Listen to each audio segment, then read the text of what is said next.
kaixo ongietorria emaitzak eman behar ditugunean oso importantea da txukun eta ordenatu ematea. Horregatik egin dudana izan da, ikusten zuen bezala, taula bat jarri, datuak eta isa bitartez jakingo dut zen multzotakoa dira.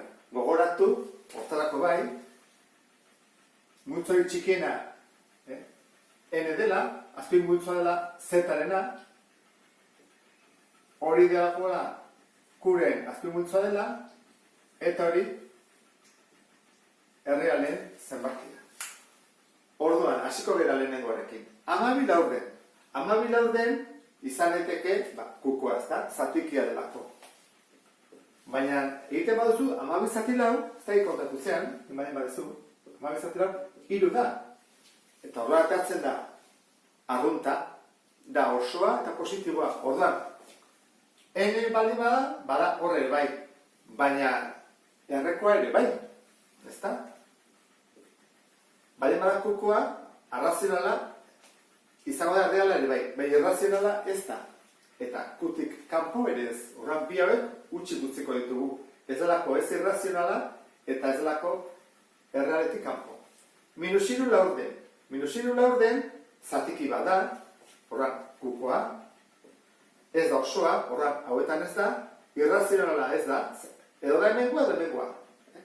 Erreala orduan bada, eta hemengoa ez. Urrengoa, 16-ren erroa den negatiboa. Orduan, 16-ren erroa zer da? Lau, ez da? Orduan, lau, eta horren minus batekin, zertatzen zaigu minus. Orduan, ez da arrunta, beden bai da hemengoa, osoa da, ez da arrunta osoa bai, beraz, arrazionala ere bai. Eta irrazionala, esan dugu ez dela, eta erreala bai. Urrengoa, -4 erroa, zenbaki bat bere buruarekin bidertuz, -4 ematen duena, ez da erreala, da kanpora, hor. Adibidez hor.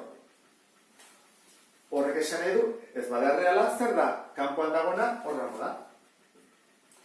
Hori, kanpoan dago, 5,6, bueno, hau, badakigu, da, amartar zehatza, beraz, kukoa da. Eta, zenbaki erreal bat. Pi. Pi, ezin da zatiki moduan jarri. Beraz ez da arrazionala, da irrazionala. Eta irrazionalak baita ere daude, zenbaki erreal bezala, multzo hortan. Urrengoa, 2-ren erroa. 2-ren erroa ere ezin dugu jarri zertiki moduan. Horren hemen da, beraz hemen ere bai. Urrengoa, 4,2 periodikoa. Periodikoa dian guztiak kukoak dira. Eta kukoa bale bada, zenbaki erreala ere bada. Irrazionala ez. Eta azkena, 1,02. 0,22. Hori ez da periodikoa. Hora ez bada periodikoa, irrazionala da. Eta irrazionala bale bada, erreala ere bai. Ikusi duzu bezala, hori egiten badugu, gure informazioa ematerakoan, ordenatuagoa eta txukunagoa geldituko da. Ariketa ondo ulertu duzulakoan, beste bat arte. Agur?